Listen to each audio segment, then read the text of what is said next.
Hello students, let us begin with the 16th chapter of your biology course, that is environmental issues.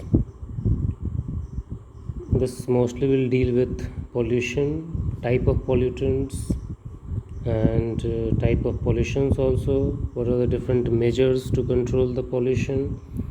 What are the different national and the international efforts which are being taken to control all these things?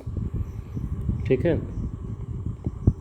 तो last chapter में हमने पढ़ा था because of increasing population, urbanisation, industrialisation, हम we are destroying the biodiversity, right? And since the biodiversity is getting destroyed, pollution is also coming into existence. Loss of biodiversity is there, species तो मर ही रहे हैं, but again environment भी pollute हो रहा है.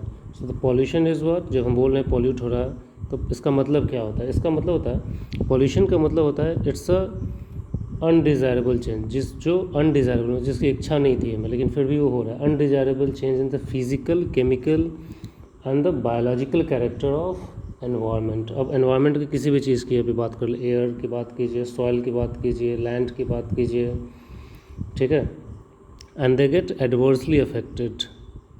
ठीक है, they get adversely affected.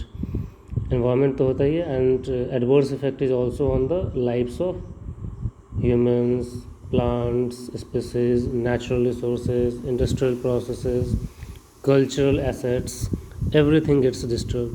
So all these things are combinedly called pollution. The pollution is an undesirable change in the physical, chemical and the biological character of environment. Air, water, land, soil, that has adverse effect on almost every single thing, be it plant, animals में humans की भी बात कर सकते हो, natural resources भी destroy होते हैं, तो ये सारी चीज़ें कहलाती हैं pollution. And the agents which cause this pollution are called pollutants.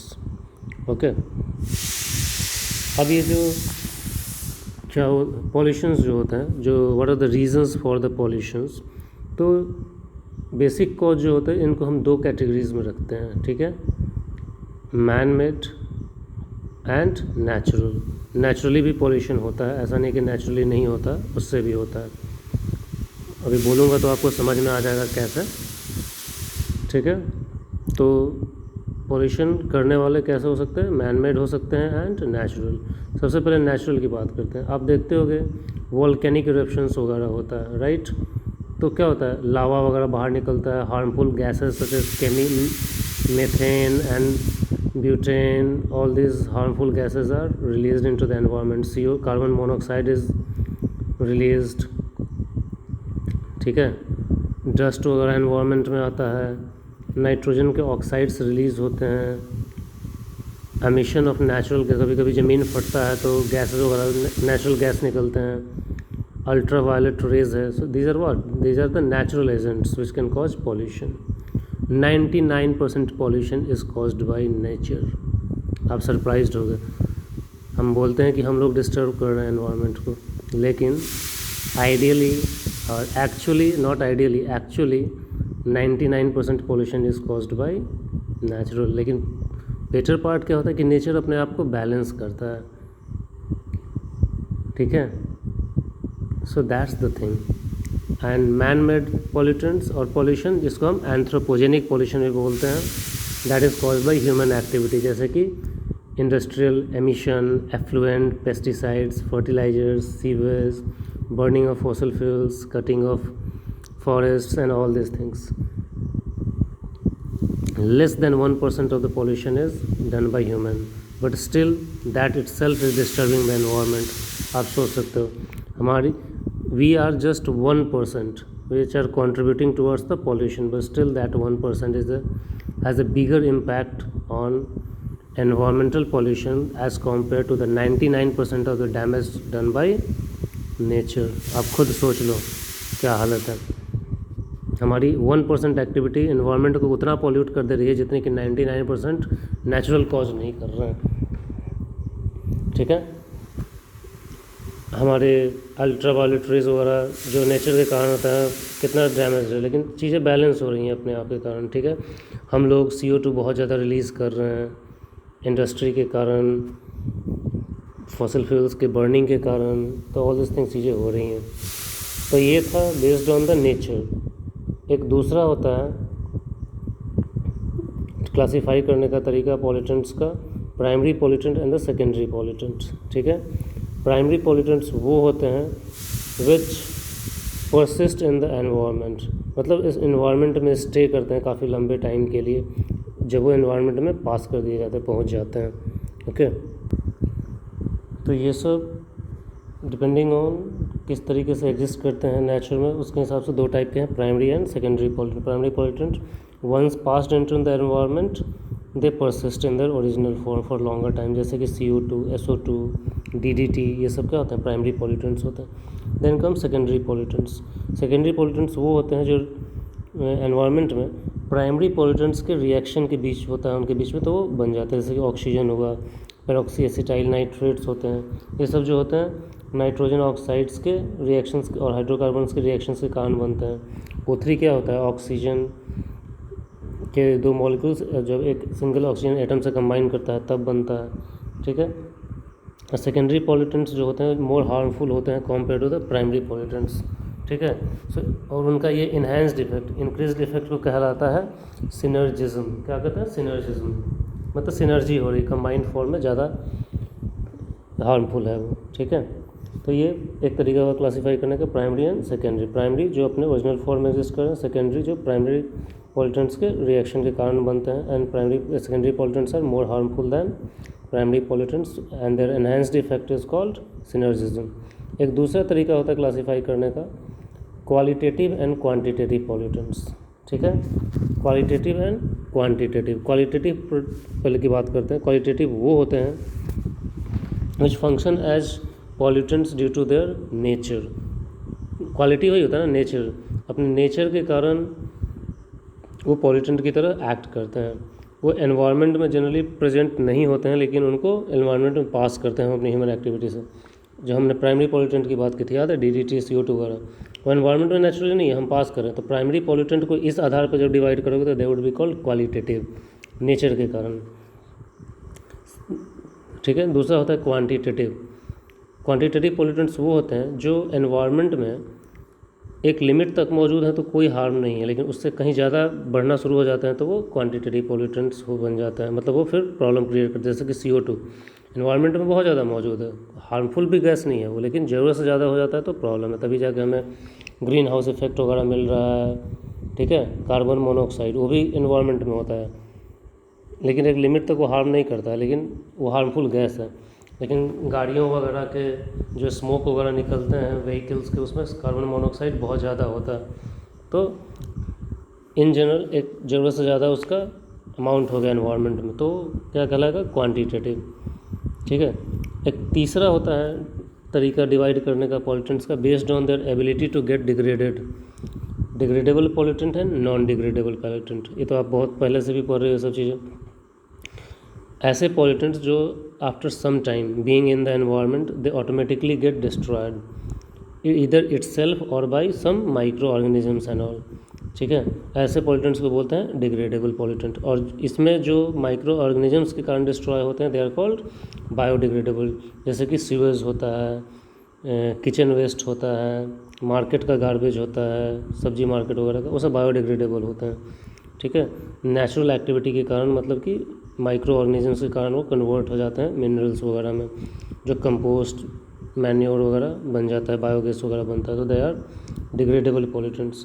दूसरा होता है नॉन डिग्रेडेबल पॉल्यूटेंट, वो पॉल्यूटेंट जो एनवायरनमेंट में चला गया तो उसी फॉर्म में रहता है, जैसे केमिकल फर्टिलाइजर्स वगैरह, DDT, BHC मतलब benzene hexachloride, DDT dichloro diphenyl trichloro ethane, polythene, empty cans, tin वगैरह का, प्लास्टिक, ये सब क्या होते हैं, नॉन डिग्रेडेबल होता है, जिस फॉर्म में गए उसी फॉर्म में मौजूद रहेंगे, कभी डिस्ट्रॉय नहीं होता है। तो इस कारण इनको एक और नाम दिया जाता है, क्या, परसिस्टेंट परसिस्टेंट मतलब जो टिका हुआ है, डिस्ट्रॉय नहीं होता है, तो उसे बोलते हैं नॉन डिग्रेडेबल पॉल्यूटेंट्स। नाम बताया मैंने दो चार, जैसे केमिकल्स में DDT, BHC, पेंट वगैरह जो घर में यूज़ करते हैं, कैंस, प्लास्टिक बैग्स, ठीक है, ये सारी चीज़ें परसिस्टेंट पॉल्यूटेंट्स कहलाते हैं या नॉन डिग्रेडेबल। ठीक है, तो ये सब कुछ तरीके हैं पॉल्यूटेंट्स को डिवाइड करने का। ठीक है। अब आपको देखना है टाइप्स ऑफ पॉल्यूशंस, ठीक है। टाइप्स ऑफ पॉल्यूशंस में हम सबसे पहले देखेंगे on the basis of nature of pollutants, ठीक है, किस फिजिकल नेचर ऑफ पॉल्यूटेंट्स जिसके कारण पॉल्यूशन क्रिएट होता है। उसमें आता है gaseous pollution, dust pollution, thermal pollution, noise pollution and radio active pollution, ठीक है। एंड दूसरा तरीका है based on the emission of pollutant, किस टाइप के पॉल्यूटेंट्स निकल रहे हैं उसके हिसाब से होता है अलग अलग टाइप का। एक होता है point source pollution. Point source pollution का मतलब होता है एक ऐसा पॉल्यूटेंट जो सिंगल सोर्स से आता है, नाम ये पॉइंट, एक सिंगल पॉइंट से आता है, जैसे चिमनी से आया, इंडस्ट्री से आया, म्यूनिसिपल सीवर से आया, वो सब क्या होता है पॉइंट सोर्स। दूसरा होता है लाइन सोर्स, ठीक है, एक ऐसा पॉल्यूटेंट जो पास किया जाता है अलोंग अ नैरो बेल्ट, जैसे कि रोड्स के अलोंग ऑटोमोबाइल का एग्जॉस्ट हो गया, मतलब एक सीधी लाइन में है वो, उसका लाइन सोर्स पॉल्यूशन बोलते हैं। एक पर्टिकुलर रीजन में, एक पर्टिकुलर बेल्ट में, जैसे रोड जैसे हुआ तो ऑटोमोबाइल वगैरह का जो धुआं होता है वो कहाँ पे आता है, रोड पे ही आता है, तो वो हो गया लाइन सोर्स पॉल्यूशन। तीसरा होता है एरिया सोर्स पॉल्यूशन, जो पूरे जिस एरिया में कोई चीज़ मौजूद है उस एरिया को डिस्टर्ब करता है, जैसे कि माइनिंग हुआ, इंडस्ट्री हुआ, वो जनरली जिस एरिया में अराउंड मौजूद होता है वहीं तक इफेक्ट आता है, लेकिन इफेक्ट करता है उसे। चौथा होता है diffuse source pollution.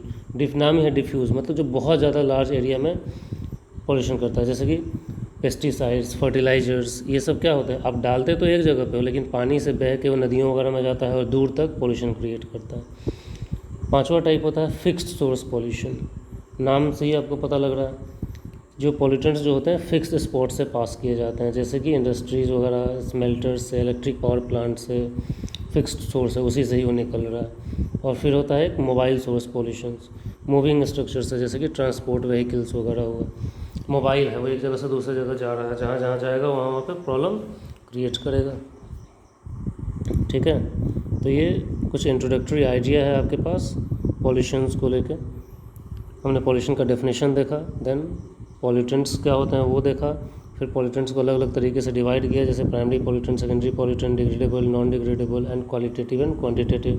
Then we saw types of pollution अलग अलग तरीके से।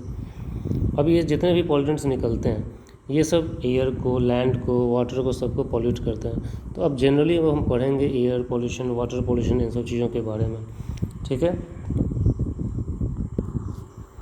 तो बात करते हैं एयर पॉल्यूशन की सबसे पहले। अब एयर तो आपको पता है, एयर को क्लीन करना कितना इंपॉर्टेंट है, हमारा सबसे प्राइमरी एक्टिविटी जिसके कारण एनर्जी प्रोड्यूस होता है, क्या, रेस्पिरेशन।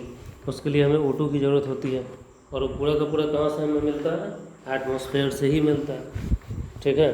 तो you can understand what is the importance of air for us, any living organism, not only for us, even for plants. Plants को भी रेस्पिरेशन के लिए उसी की ज़रूरत पड़ती है, राइट। तो what is air pollution? Air pollution is the addition of particles, gases, chemicals into the atmosphere that have the potential or the ability to adversely affect the human health, animal health, vegetation, natural resources, इन सब को। तो air pollution क्या होता है, addition, मतलब add हो जाना air में पार्टिकल्स का, गैसेस का, केमिकल्स का, जो एडवर्स तरीके, गलत तरीके से इफेक्ट कर सकता है ह्यूमन हेल्थ को, दूसरे एनिमल्स के हेल्थ को, प्लांट के हेल्थ को, वेजिटेशन मतलब नेचुरल रिसोर्सेज वगैरह को, that is called air pollution. अब ये अगेन फिर से कुछ भी हो सकता है, नेचुरल भी हो सकता है और एंथ्रोपोजेनिक भी हो सकता है, मतलब ह्यूमन मेड भी हो सकता है, ठीक है। मोबाइल भी हो सकता है, फिक्स्ड भी हो सकता है, मतलब किसी एक सोर्स से आ रहा हो, जैसे कि इंडस्ट्री से धुआं जो निकलता है। मोबाइल मतलब जैसे गाड़ियों वगैरह से एक जगह से दूसरी जगह मूव कर रहे हैं। फिर पॉल्यूटेंट्स, एयर पॉल्यूटेंट्स को भी हम प्राइमरी और सेकेंडरी पॉल्यूटेंट्स बोल सकते हैं। जो डायरेक्टली प्राइम सोर्स से आते हैं उसको बोलते हैं प्राइमरी, और सेकेंडरी कौन सा होता है, जो प्राइमरी पॉल्यूटेंट्स आए हैं उनके रिएक्शन से बन के तैयार होते हैं, that is called secondary air pollutants. जो हमने डेफिनेशन पढ़ा, बस एयर टर्म यूज़ कर लोगे तो वही चीज़ है। क्या क्या कॉजेज़ होते हैं? Major cause is the combustion of natural gases, petroleum, wood, firewood जो भी सब बोलते हैं, ऑटोमोबाइल्स, एयरक्राफ्ट्स, ठीक है, railways, thermal power plants, agriculture, kitchen burning, ये सब क्या है, कम्बशन ऑफ डिफरेंट सब्सटेंसेस। दूसरा है मेटलर्जिकल प्रोसेस। मेटलर्जिकल प्रोसेस मतलब केमिस्ट्री में जो आप पढ़ते हो एक्सट्रैक्शन ऑफ मेटल्स वगैरह, तो उससे भी बहुत सारे चीज़ें जो देखते हो, सल्फर का गैस निकल रहा है, नाइट्रोजन का गैस निकल रहा है, जो इम्प्योरिटीज़ वगैरह होते हैं, बहुत सारे मेटल्स डिपॉजिट हो जाते हैं। सो मेटलर्जिकल प्रोसेस भी एक बहुत बड़ा एयर पोल्यूटेंट का सोर्स है। मिनरल्स के डस्ट निकलते हैं, फ्यूम्स निकलते हैं, जिसके धुएं होते हैं फ्लोराइड के, सल्फाइड के, एंड बहुत सारे हार्मफुल एलिमेंट्स जैसे कि लेड, निकल, बेरिलियम, आर्सेनिक, ये सब लैंड में डिपॉजिट हो जाते हैं या एयर में डिपॉजिट हो जाते हैं। तो मेटलर्जिकल प्रोसेस हुआ दूसरा, पहला कंबशन के कारण था, दूसरा मेटलर्जिकल प्रोसेस का, तीसरा केमिकल इंडस्ट्री वगैरह, पेस्टिसाइड्स, फर्टिलाइजर्स, वीडिसाइड्स, ये सब भी सोर्स हैं एयर पोल्यूशन के। देन कॉस्मेटिक्स, कॉस्मेटिक्स मतलब जो ब्यूटी प्रोडक्ट्स वगैरह यूज़ होते हैं, उससे भी एयर पोल्यूशन होता है, ठीक है, क्योंकि उसमें बहुत सारे केमिकल्स वगैरह मौजूद रहते हैं जो वोलेटाइल होता है, वो हीट के संपर्क में आने पे वोलेटाइल होकर हवा में मिल जाता है। प्रोसेसिंग इंडस्ट्री जैसे कि कॉटन का, टेक्सटाइल का, व्हीट फ्लावर का, मिल्स का, जो व्हीट फ्लावर मिल्स वगैरह बना होते हैं, एस्बेस्टस होता है, ये सब प्रोसेसिंग इंडस्ट्रीज़ में यूज़ होते हैं। वेल्डिंग का, क्रशिंग, स्टोन क्रशिंग का, जेम ग्राइंडिंग का, स्टोन ग्राइंडिंग का, छोटे छोटे टुकड़े में जो काटते हैं, ये सभी क्या एयर पोल्यूशन का, उससे जो डस्ट निकलता है वो सब जाता है। फिर पॉलन जो होते हैं, नेचुरली देखोगे तो पॉलन, स्पोर्स, मार्श गैस मतलब मेथेन गैस, जो वेटलैंड्स होते हैं वो भी बैक्टीरियल एक्शन के कारण उससे निकलता है। वॉल्केनिक इरप्शंस, वॉल्केनिक गैसेस वगैरह जो होता है, इलेक्ट्रिक स्टॉर्म्स होता है, सोलर हीट जो होता है वो भी ये सब चीज़ें करता है, ठीक है। Major cause is what, automobiles, ठीक है। ऑटोमोबाइल्स जो होते हैं, जितना भी मैन मेड क्या बोलते हैं पॉल्यूशन होता है एयर का, 75% वही कंट्रीब्यूट करते हैं, ठीक है। तो ये सब चीज़ें ध्यान देना पड़ता है कि किस तरीके से पॉल्यूटेंट्स वगैरह जो हैं उन पे कहाँ से आ रहा है, कहाँ से नहीं आ रहा है, तो ये इम्पोर्टेंट है।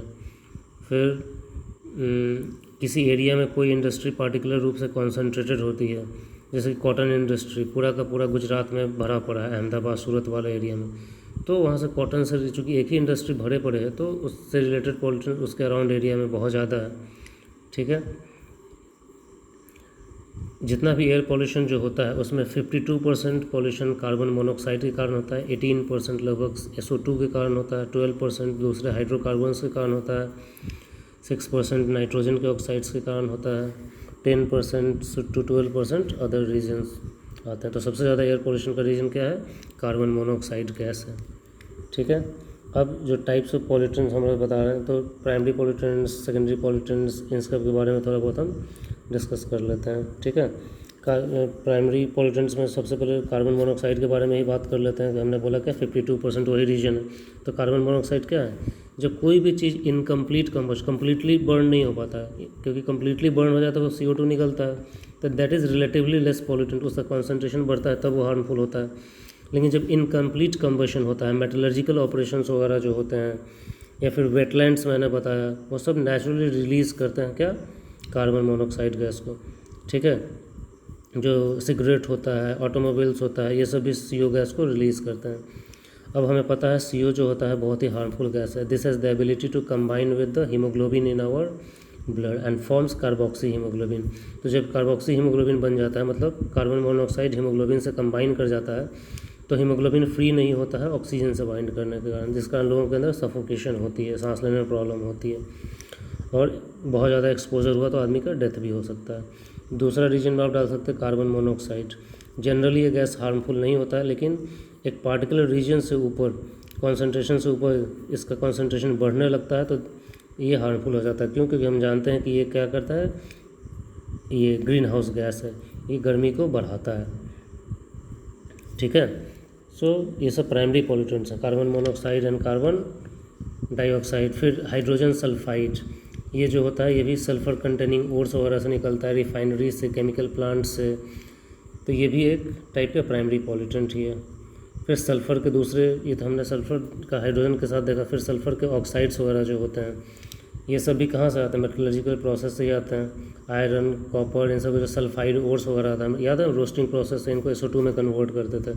तो वही चीज़ वो कहाँ जा रहा है, एटमॉस्फेयर में ही जा रहा है। पेट्रोलियम की बर्निंग होती है, कोल की बर्निंग होती है, थर्मल प्लांट्स, ये सब रिलीज़ करते हैं SO2 को एटमॉस्फेयर में। अब SO2 जब एटमॉस्फेयर में आता है तो एटमॉस्फेयर में मॉइस्चर भी, वाटर, बारिश वगैरह है, तो SO2 और H2O कंबाइन करके H2SO3 सल्फ्यूरस एसिड और फिर सल्फ्यूरिक एसिड भी बना लेते हैं। और जो पानी जिसमें ये मौजूद होता है, जो बारिश होती है, उसको एसिड रेन भी बोला जाता है, जो कि बहुत सारे बिल्डिंग्स वगैरह के लिए हार्मफुल होते हैं, ठीक है। हाइड्रोकार्बन्स होते हैं, ठीक है, जैसे कि फॉर्मल्डिहाइड वगैरह हुआ, फिर हमने बात किया था अभी थोड़ी देर पहले टॉल्यूइन वगैरह की, ये सब क्या है, हार्मफुल है। मीथेन भी अपने आप में एक क्या है, हार्मफुल गैस है। Harmful in the sense it's a green house gas. बहुत ज़्यादा ना प्रोड्यूस होगा तो ये भी गर्मी प्रोड्यूस करता है। काउ डंग्स वगैरह से, पैडी फील्ड से, incomplete combustion of automobiles, industries, kitchen से, सबसे CH4 मतलब मीथेन भी इमिट होता है। और एक मेजर टाइप जो है प्राइमरी पॉल्यूटेंट्स का क्या होता है, पार्टिकुलेट मैटर्स, मतलब dust particles, fur, hairs, pollen grains, particulate matter particles के फॉर्म में जो होते हैं, ठीक है। अब इनको एक अलग अलग साइज के हिसाब से डिवाइड किया गया है। Let me close this video and the next video will discuss about this particulate matter. We are still discussing the primary air pollutants, इसमें अभी और डिस्कस करना बाकी है, ठीक है। Let's discuss that in the next video. Thank you.